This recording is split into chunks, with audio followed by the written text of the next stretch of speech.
En octobre dernier, lors des élections provinciales, la coalition Avenir Québec s'est fait réélire pour un second mandat. Son conseil des ministres, dévoilé récemment, n'est quant à lui pas paritaire. En effet, il n'est formé que de 14 femmes et de 16 hommes.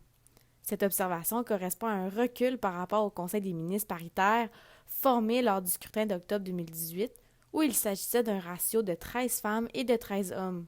Mais donc, que penser de l'avenir des jeunes femmes qui aspirent à devenir politiciennes?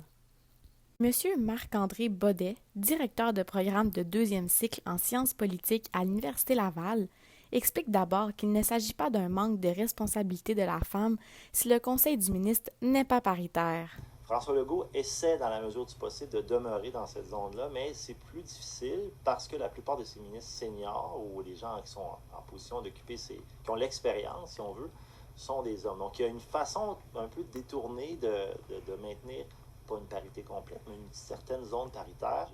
Il y a une surreprésentation de femmes dans les ministères, soit plus petits, l'environnement, par exemple, ou encore qu'on associe davantage à des sujets féminins, par exemple la petite enfance ou ce genre de sujet-là. Le groupe Femmes, Politique et Démocratie est un organisme non partisan sans but lucratif.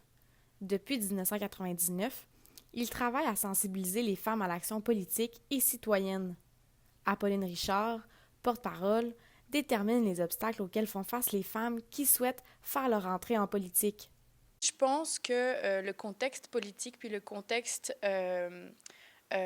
ça reste encore un boys club, en fait. Puis il y a encore des conjonctures qui font en sorte que les femmes ne veulent pas se présenter comme des commentaires sexistes. Le fait que les femmes ont beaucoup moins de marge de manœuvre quand elles font les choses. Il suffit de voir que une femme, une fois qu'elle se plante, c'est vraiment une catastrophe, alors qu'un homme, ça ne fait pas spécialement les grandes nouvelles. À l'Assemblée nationale, la situation actuelle de parité est bien différente. L'histoire du Québec est marquée pour la première fois alors qu'un nombre record de femmes y sont élues. Élodie Gaulin, étudiante en communication publique à l'Université Laval, souhaite devenir politicienne. Parce qu'en ce moment, on est dans une génération où on prône la diversité et où on est vraiment pour la progression. Donc, même moi, en tant qu'étudiante, je ne compte pas m'arrêter aux obstacles que je vais rencontrer sur mon chemin. La relève féminine est plus que prête à entamer leur carrière dans le domaine politique. Le groupe Femmes, Politique et Démocratie s'assure de la réussite de ces jeunes femmes. Reste à déterminer si la parité du Conseil des ministres sera atteinte lors des élections provinciales de 2026. Ce sera à suivre. Sacha Trudel pour l'Exemplaire à Québec.